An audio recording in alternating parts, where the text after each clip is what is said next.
नमस्कार, स्वागत है आप सभी का हमारे YouTube channel Nishant Shekhar Singh classes पर। मित्रों, जैसा कि हमारा चैनल प्रतियोगी परीक्षाओं के दृष्टिकोण से जो महत्वपूर्ण सब्जेक्ट होते हैं सबकी तैयारी करवाता है, लेकिन आज हमने यह निर्णय लिया है कि आज से यह चैनल पूर्णतः यूपीएसआई के लिए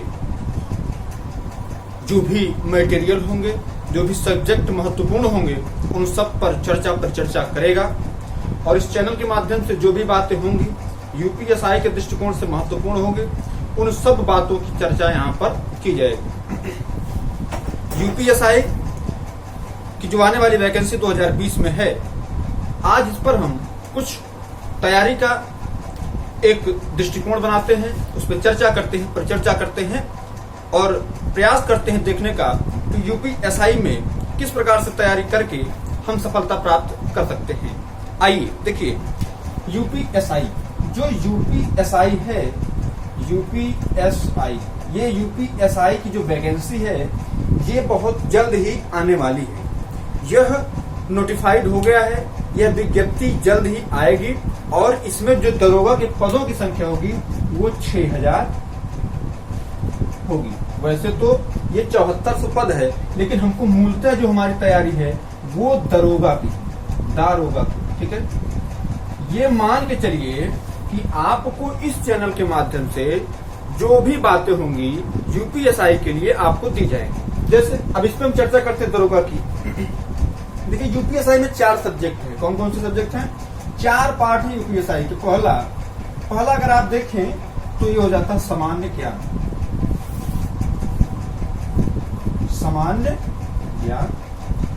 सामान्य ज्ञान, जीके, जीएस जो भी है सामान्य ज्ञान में।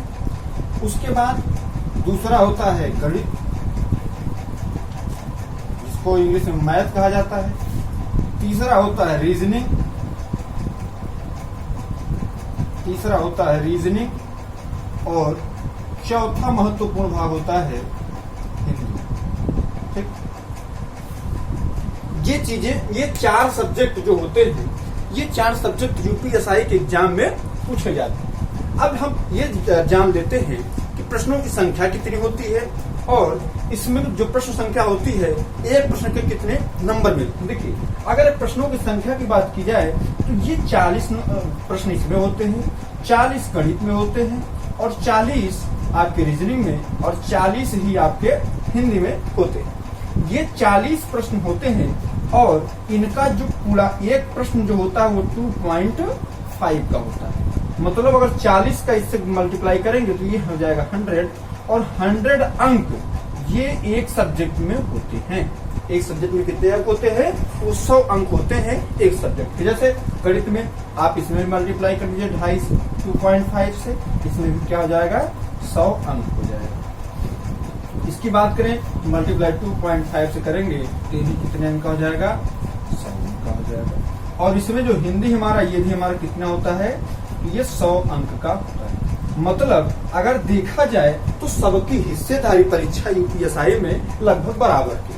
सबकी जो भी हिस्सेदारी, सामान्य ज्ञान हो, गणित हो, रीजनिंग हो, हिंदी हो, सबकी हिस्सेदारी एक प्रकार से बराबर की है। लेकिन अच्छा, इसमें एक चीज और ध्यान देने वाली बात है कि जैसे सबका ऐसा नहीं कि हम सबका 40-40 करें, लेकिन एक सब्जेक्ट हमारा ऐसा है हिंदी एक ऐसा सब्जेक्ट है, अगर हम स्पीड और एक्यूरेसी पे अच्छी करेंगे तो इसमें हम 100% कर सकते हैं। और आप सोचिए, अगर कोई परीक्षा का पूर्णांक 400 है और उसमें आप 100 नंबर इसमें से निकाल देते हैं, सीधे 100 नंबर आपको हिंदी में लेके आना। अगर आप लेके आए, 40 के 40 क्वेश्चन सही हो गए, मैं आपको गारंटी देता हूं इस चैनल के माध्यम से आपका 40 to 40 सही होगा। मैं आपको चीजें बताऊंगा अभी हिंदी के विषय पर चर्चा, चूंकि मैं हिंदी का विशेषज्ञ हूँ, हिंदी मैं पढ़ाता हूँ, इसलिए हिंदी की भी चर्चा इस पे कर लूंगा। तो 400 में से 100 नंबर तो ये हिंदी के हो गए। आप बताइए, हिंदी क्या बहुत ज्यादा मेहनत मांगती है? अगर मांगती, जैसे आप 3-3.5 घंटा देना चाहते हो समय हिंदी पे, तो मैं आपको कहता हूँ कि आप 3.5 घंटा मत दीजिए, आप मेरे साथ जुड़िए, मेरे चैनल के साथ जुड़िए। आपको जो भी आधा एक घंटे जो भी क्लास होगी उसको करना है, बस उसी को आप एक बार पढ़ लीजिए। उससे बाहर यूपीएसआई में क्वेश्चन नहीं आएगा, ये गारंटी है। ये अलग मैटर है कि जो उसमें देखिए हम एक चीज की गारंटी नहीं लेंगे, जो पठित काव्य होता है उसकी गारंटी नहीं लेंगे। बाकी जो व्याकरण और शब्द संकलन से जो प्रश्न आएगा उससे बाहर आपको हम जो नोट्स देंगे, जो यहाँ पढ़ाएंगे, उससे बाहर आपको नहीं आएगा। उसके अंदर से सब समाहित होगा। अब इस पर चर्चा कर लेते हैं। जब इसको हम देखेंगे तो कुछ भी हो, अब हम चर्चा कर लेते हैं। अब इसमें से जितनी भी बातें निकलेंगी हिंदी पे हम बेसिकली चर्चा करेंगे। इस पर चर्चा करेंगे तो हिंदी कैसे क्या है। देखिए हम हिंदी अगर देखें,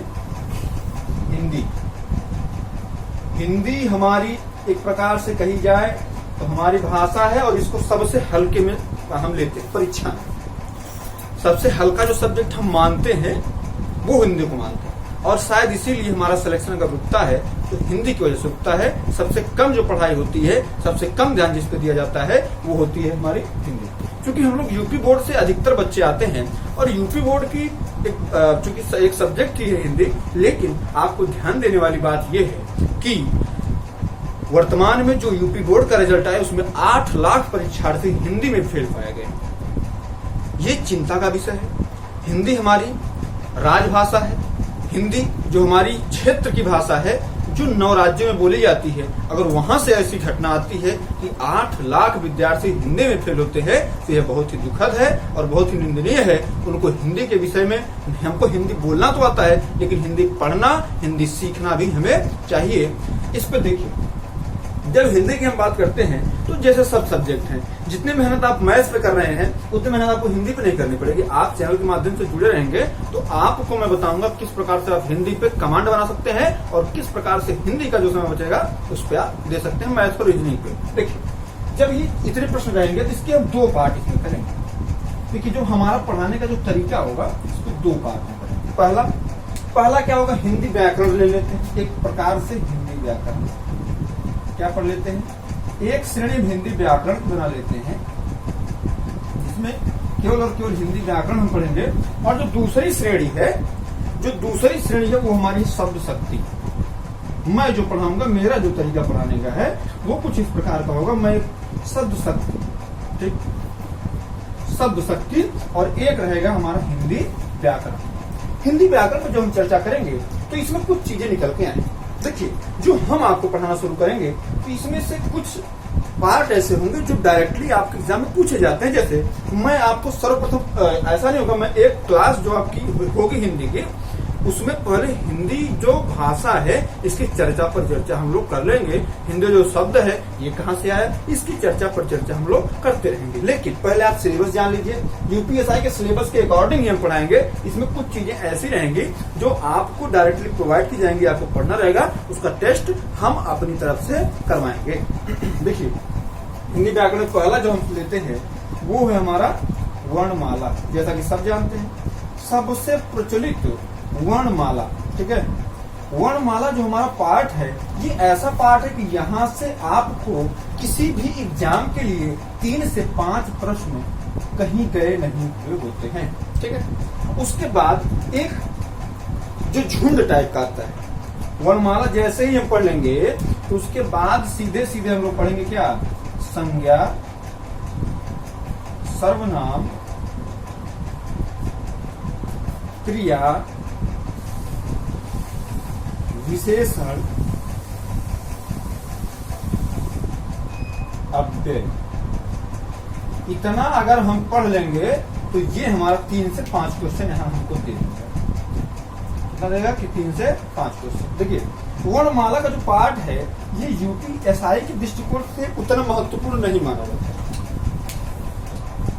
लेकिन हम केवल इसलिए पढ़ते, जैसे मैं अभी आप पेपर उठा के देखिए तो वर्णमाला से बहुत ही सिंपल क्वेश्चन है, 1 से 2 क्वेश्चन, 3 से 5 क्वेश्चन लेते हैं। क्योंकि वर्णमाला एक ऐसा चैप्टर है, अगर आपको वर्णमाला नहीं आएगा तो आप वाक्य शुद्धि नहीं कर पाएंगे। आपको वर्णमाला नहीं आएगा तो आप कभी भी वचन में पकड़ आपकी नहीं हो पाएगी। इसमें बहुत सी चीजें होती है जो आपको कहीं न कहीं यूं कहें कि ये नींव होती है आपकी हिंदी की, सामान्य हिंदी की नींव होती है। अव्यय हो गया। उसके बाद हम आते हैं 3 से 5 क्रिया, संज्ञा, सर्वनाम, क्रिया, विशेषण, अव्यय, इतना हम पढ़ेंगे। तो ये मान के लिए कि यहाँ से 3 से 5 या हो सकता है 5 से 7 क्वेश्चन भी आ जाए, 5 से 7 क्वेश्चन भी आ जाए। देखिए इतना होने के बाद आप उसके बाद फिर हम लोग क्या पढ़ेंगे, काल,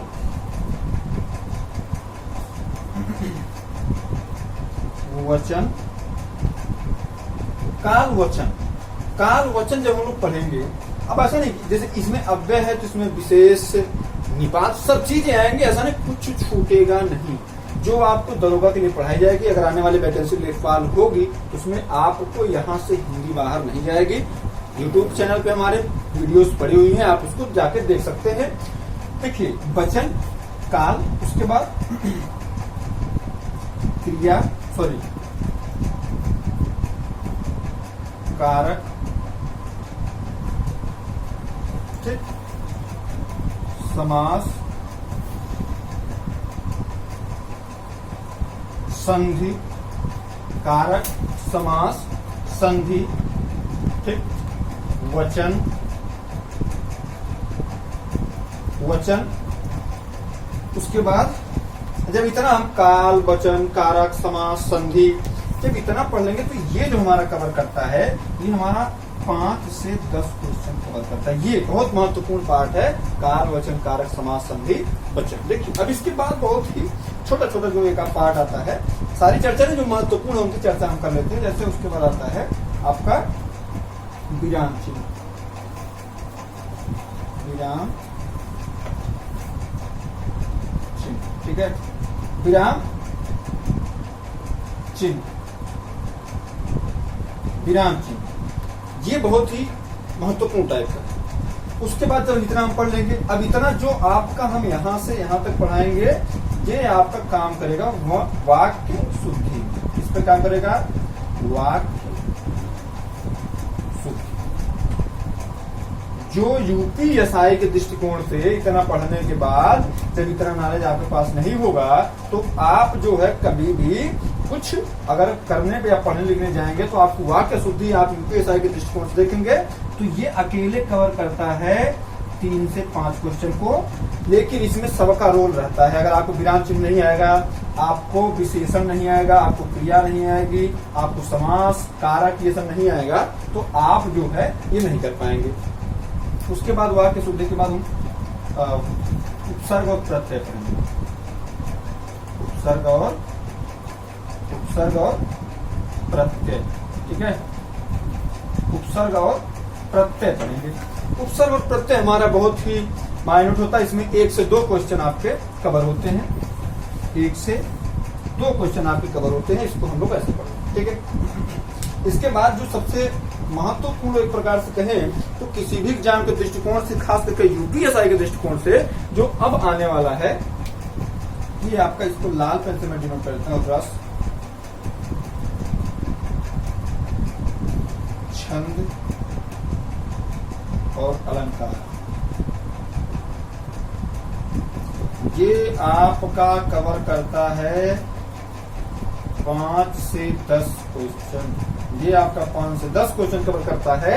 और उसके पश्चात ये इतना हिंदी व्याकरण के बाद अगर हम लोग चर्चा करेंगे तो विविध में से चर्चा करेंगे। किसकी? जैसे अगर हम यहाँ पे फिर कर लें विविध, क्या कर लें? विविध। तो विविध की जो चर्चा होगी वो कुछ इस प्रकार होगी। हिंदी साहित्य, जैसे हिंदी भाषा, हिंदी भाषा का विकास, हिंदी भाषा का विकास, लेखक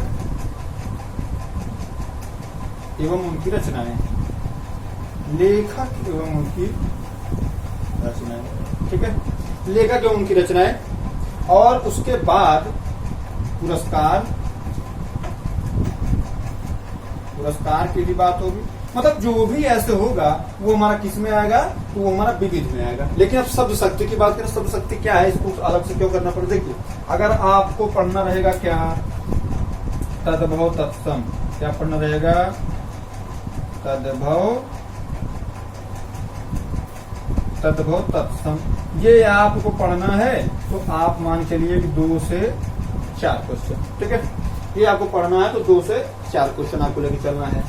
ये जरूरी नहीं 1 से 2 भी हो सकता है, 2 से 4 भी हो सकता है। उसके बाद अगर हमको पढ़ना है बेसिकली जो देखा जाए तो विशेषण और विशेष से अति महत्वपूर्ण, विशेषण विशेष शब्द, विशेषण विशेष शब्द, ये आप मान चलिए यहां से आपका 2 से 4 क्वेश्चन, ठीक है। मान चलिए 2 से 4 क्वेश्चन। उसके बाद जब इतना हो जाएगा उसके बाद हम आते हैं पर्यायवाची, उसके बाद विलोम शब्द,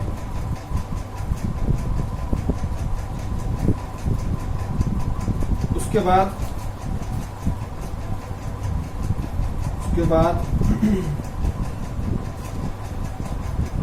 कई शब्दों के लिए एक शब्द,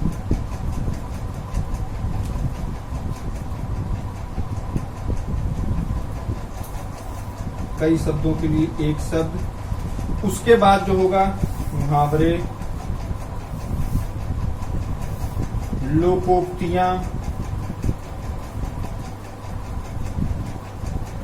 मुहावरे लोकोक्तियां, मुहावरे लोकोक्तियां, शब्द अशुद्धि, वर्तनी,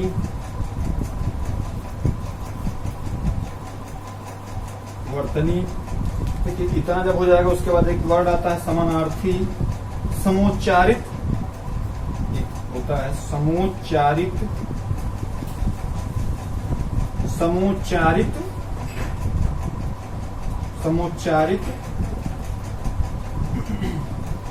समोच्चारित शब्द, जैसे समोच्चारित शब्द हो गए। तो ये इस प्रकार से अगर आप ध्यान से देखेंगे तो मैं आपको जो बताऊं कि ये जो हमारी शब्द शक्ति है ये हमारी कवर करती है आपको जो है 50, आपका ये 50% पूरा क्या कवर करती है, शब्द शक्ति कवर करती है। 50% मैं इसलिए कह रहा हूं, आप किसी भी यूपीएसआई के पेपर उठा के देखिए 50% इसमें आएगा। इसमें आप नीचे लिख सकते हैं पद, जो नहीं हमको आता है कि दे देगा पैरा, उस पर नीचे 4-5 क्वेश्चन देगा, उसमें इसमें सम्मिलित है पैरा, जो पैराग्राफ देता है, ठीक है, पैराग्राफ जो देता है वो इसमें सम्मिलित है। तो इस प्रकार से हम कुछ अपना अध्ययन करेंगे हिंदी का यूपीएसआई के लिए, ठीक है। ये हमारा है, इसमें आप जो है अगर कहीं से भी देखेंगे तो अगर 50% आपका ये कवर करता है तो 50% आपका, ये मान के लिए ये आपका 10% कवर करता है, ये आपका 10%, ये आपका 40% और ये आपका 50% कवर करता है। लेकिन इसमें कुछ चीजें ऐसी, जैसे आपको वर्तनी, वर्तनी के डायरेक्ट यहाँ पे रहेगा, कहाँ पे आप जब भी पढ़ेंगे वाक्य शुद्धि तो वर्तनी आएगी। वाक्य इसके लिए अब इसमें भी जो वाक्य शुद्धि है इसमें मुहावरे दे देगा, लोकोक्तियां दे देगा और आपको कहेगा आप पूर्ण करिए। जैसे थोथा चना, अभी हम समझाते हैं आपको, जैसे इस पे देखिए, ये इतना आप ले लीजिए स्क्रीनशॉट, इतना पढ़ने के पश्चात जो भी होगा, देखिए हिंदी बेसिकली हमको जो ध्यान देना है वो हम आपको हर चीज से अवगत कराएंगे, ऐसा नहीं कुछ चीजें बचेंगी। देखिए आप जब भी आएंगे, अगर जैसे मैं आप जैसे बोल दे कि बीजक किसकी रचना है, दे दे कि बीजक किसकी रचना, बीजक किसकी रचना, बीजक किसकी रचना, ठीक है, बीजक किसकी रचना है। तो जब इसकी बात आएगी तो हमको कई ऑप्शन दिए होते हैं, लेकिन उसमें जो ध्यान देना होता है वो होता है अगर कहीं हमको कबीर दास दिख जाए तो हम क्या करेंगे, इनके ऊपर टिक कर देंगे। लेकिन ये दिखेंगे कब, जब हम पढ़े रहेंगे। पढ़ेंगे कब, जब हमको कोई चीज प्रोवाइड करेगी तब ना पढ़ेंगे। ऐसा नहीं है कि हम लोग किताब पढ़ें और किताब से हर चीज मिल जाए, आपको कहीं ना कहीं किसी न किसी इंस्टीट्यूट से जुड़ना पड़ेगा। तो आपसे मेरा यही आग्रह है, मेरा यही निवेदन है कि आप हमसे जुड़े। यूपीएसआई की पूर्ण तैयारी जो होगी वो इस चैनल के माध्यम से की जाएगी। देखिए जैसे मैं आपको बताऊं, जिसमें कुछ भी होता है, जैसे देखिए अब जैसे मुहावरा दे दिया, वाक्य शुद्धिकरण जैसे दे दिया, जैसे मैं बोलूं कि रमेश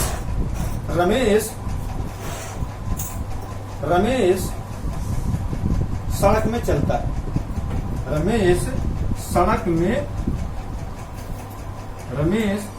में चलता है। रमेश सड़क में चलता है। जब इसकी बात करेंगे तो ऐसा नहीं कि वाक्य शुद्धि की जब बात आएगी तो वाक्य अशुद्धि में आप देखेंगे जिसे रमेश सड़क में चलता है, जिसके लिए किसकी आवश्यकता आपको है? आपको कारक पढ़ना पड़ेगा, आपको समास पढ़ना पड़ेगा। उसके बाद ये चीजें आएंगी कि आपको अगर यहाँ में है जिसे दे दिया, इसमें किस प्रकार की अशुद्धि है, तो आप देखिए जब इसमें दे देगा संज्ञा, दे देगा विशेषण, ठीक है, दे देगा संज्ञा, दे देगा विशेषण, दे दिया कारक, दे दिया आपको लिंग, जैसे जब ये दे दिया कारक उसके बाद दे दिया लिंग, ठीक है। जब ये लिंग दिया तो आपको ये मान चलिए कि जैसे जब आपको संज्ञा भी पढ़ना पड़ेगा, अगर आपको संज्ञा की अशुद्धि देख रही है तो संज्ञा पढ़ना पड़ेगा आपको ना, लेकिन विशेषण की अशुद्धि देख रही है विशेषण पढ़ना पड़ेगा, कारक की देख रही है तो कारक पढ़ना पड़ेगा, लिंग की देख रही है तो लिंग पढ़ेगा। जब इस प्रकार से देगा रमेश सड़क में चलता है तो आपको जानना चाहिए कि सड़क में नहीं चला जाता है, सड़क पर चला जाता है, और जब पर पे होता है तो आपको याद होना चाहिए कारक चिन्ह, उसमें कहा जाता है अधिकरण का में पर, है ना। तो पर जब शब्द आ गया, हालांकि में जो आया ये भी सही है, लेकिन जो वाक्य शुद्धि है तो वाक्य में पर शब्द आता है, सड़क पर चला जाता है, और इस पे जब हम इसको हटाएंगे तो यहाँ पे पर आएगा, और जब इसको ये अब वाक्य शुद्ध हुआ, और ये किस प्रकार की शुद्धि है? ये कारक वाली शुद्धि है। आपको याद करना पड़ेगा कारक का जो जितने कारक के चिन्ह है, कर्ता ने कर्म को कर्ण से के द्वारा संप्रदान के लिए अपादान से अलग अधिकरण में पर संबंध काकी के रारी नानी ने संबोधन है रे भो। ये कितनी चर्चा होगी। देखिए अब अगर हम बात करें कि एक तो करेला, जैसे मैं बात कर लूं ऐसे, मैं ऐसे सामान्य बात करता हूं, जैसे एक तो करेला, एक तो करेला, अब दे देता है डाट, ठीक। अब यहां ऑप्शन जो बनाएगा दूजे नीम चढ़ा, दूसरा ऑप्शन बना देगा दूजा पेड़ चढ़ा, तीसरा बना देगा दूजे आम चढ़ा, ठीक है, बना देगा दूजे आम चढ़ा, तीसरा बना देगा दूजे घर चढ़ा, ये चीजें जब आपको दे देगा बना के, तो आपको यहाँ पे किसकी आवश्यकता पड़ेगी? मुहावरे और लोकोक्तियां की। आप कैसे जानेंगे? तो यहाँ पे जब आपको देगा कि एक तो करेला, अब जब आपको पता होगा दूजे नीम चढ़ा, तो जब ये आपको देगा तो दूजे नीम चढ़ा जैसे आप देखेंगे तो ठीक करेंगे ना, तो ठीक करेंगे तो कैसे ठीक करेंगे? आपको वो चीजें आनी पड़ेगी, आपको पढ़ना पड़ेगा क्या? मुहावरे और लोकोक्ति। देखिए अगर हम इसी की बात करें, इसकी बात करते हैं, देखिए अगर हमको दे दे कि इलाहाबादी अमरूद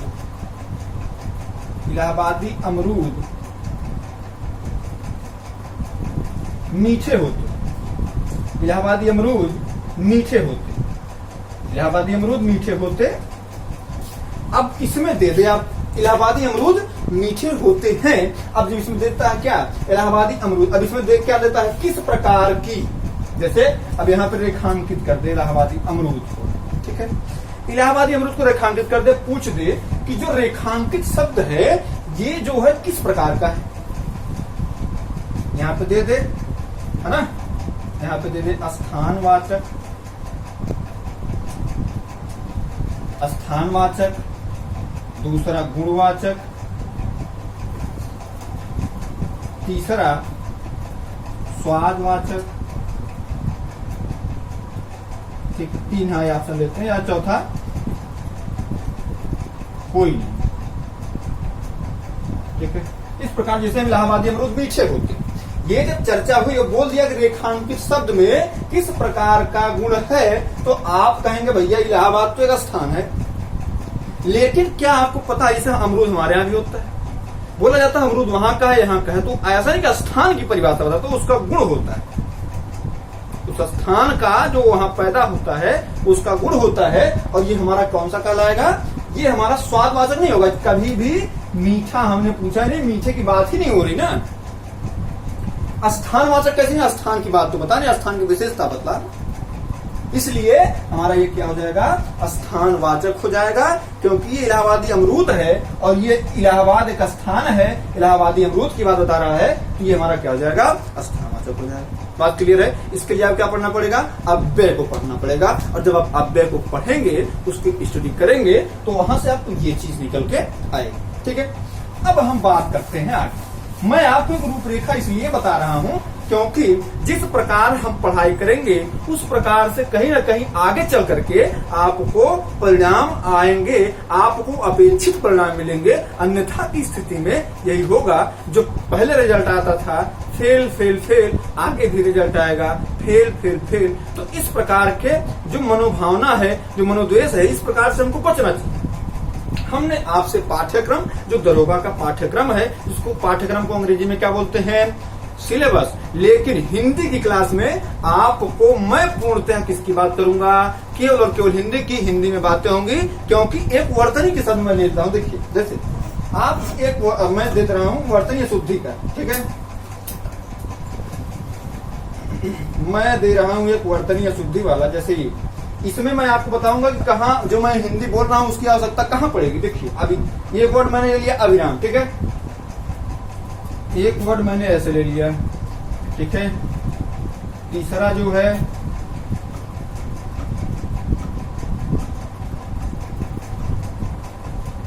और चौथा जो है वो है आधिराम, ठीक है।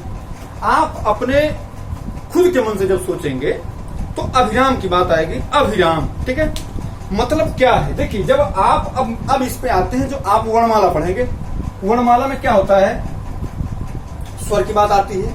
स्वर क्या होते हैं, छोटा